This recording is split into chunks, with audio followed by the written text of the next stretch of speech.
So hello guys, welcome back my YouTube channel. आता झाली आहे दुपार आणि आज आहे शनिवार. तर शनिवार रविवारी तर मला सुट्टी असते, तर मी आज असं ठरवलंय की पाणीपुरीची रेसिपी बनवणार आहे. तर हाच ब्लॉग तुम्ही कंटिन्यू करा आणि आज दिवसभरात मी काय काय करणार आहे ते नक्की बघायला विसरू नका माझ्या युट्यूब चॅनलवरती. आणि हो, सबस्क्राईब केलं नसेल तर सबस्क्राईब करा, लाईक करा आणि शेअर करा. तर मी घेत आहे जेवण. तर जेवणाला काय काय मेन्यू आहे ते मी तुम्हाला दाखवते.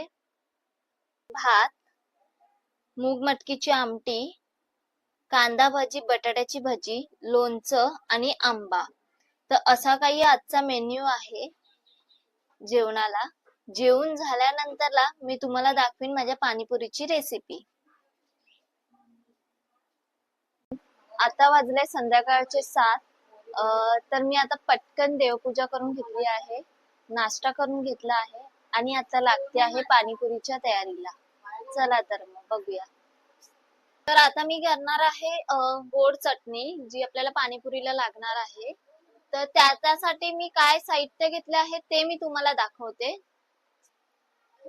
तर हे साहित्य मी घेतलं आहे, ज्यामध्ये आहे चिंच, जी मी 2 तास आधी भिजत ठेवली आहे पाण्यामध्ये. हे साधं मीठ आहे, तुम्ही काळं मीठही घेऊ शकता. आणि हे आहे गूळ. तर हे जे 3 साहित्य आहेत ते मी घेतली आहेत गोड चटणी बनवायला. सर्वप्रथम आपण गॅस चालू करून त्याच्यावर टोप ठेवला आहे. त्यानंतरला हे जे चिंचेचं मी भिजत ठेवलेलं आहे चिंच,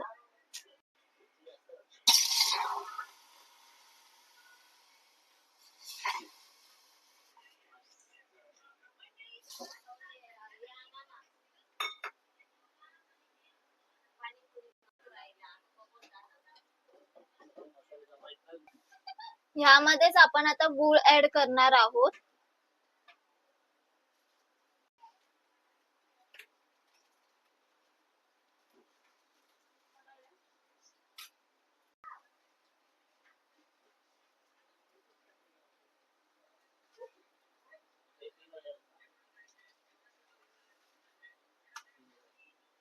ह्यामध्ये मी थोडस, एकदम थोडस असं मीठ घालणार आहे, कारण का चिंचेमध्ये मीठ असतं, गुळामध्ये पण थोडस असतं, तर आपण एकदम थोडस असं मीठ घालणार आहोत.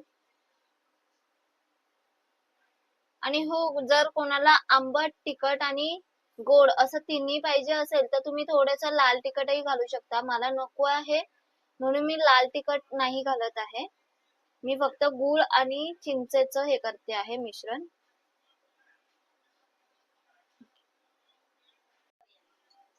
आता आपल्याला ह्याला उकळी काढायची आहे, म्हणजे एक थोडस असं घट्टपणा यायला पाहिजे आणि त्यातलं जे गूळ आणि आहे ते वितळलं पाहिजे. तर तसं आपल्याला 10 मिनिटं हे गॅसवरती शिजत ठेवायचं आहे. गोड चटणी तर तयार झालेली आहे, त्याला थोडं थंड करत ठेवलं आहे. त्यानंतर आपण त्याला गाळून घेणार आहोत आणि तोपर्यंत थंड होईपर्यंत आपण तिखट पाण्याची तयारी करणार आहोत. तर त्यासाठी काय काय साहित्य आपण वापरणार आहोत ते मी तुम्हाला दाखवते.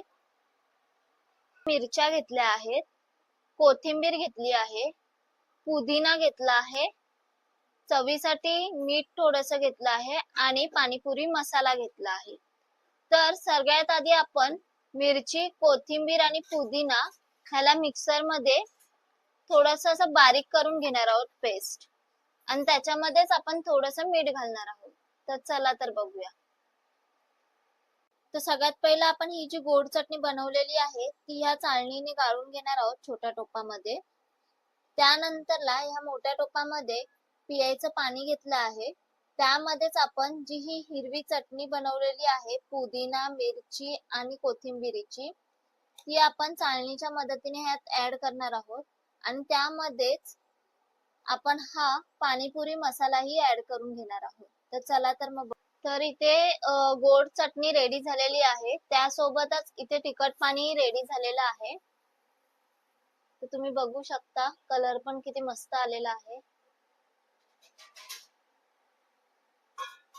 तिखट पाणी जे आपण पाणीपुरीला लागणार आहे ते आपलं तयार झालेलं आहे. ते आपण उद्याच्या ब्लॉग मध्ये दाखवूच, म्हणजे त्याचा रिव्ह्यू घेऊ की कसं बनलं आहे. ऍक्च्युली हे जे मी बनवलं आहे ते आपण रविवारसाठी बनवलेलं आहे, रविवारी संध्याकाळी नाश्त्यासाठी. तर त्याच्यासाठी जे लागणारा रगडा आहे, म्हणजे आपण वाटाणे आणि बटाटी ह्याचा रगडा बनवणार आहोत, तर तो आपण उद्याच्या ब्लॉग मध्ये बनवणार आहोत. तर त्याचा रिव्ह्यू आपण उद्याच घेऊया. तुम्हाला आजची व्हिडिओ आवडली असेल तर लाईक करा, शेअर करा आणि सबस्क्राईब करा.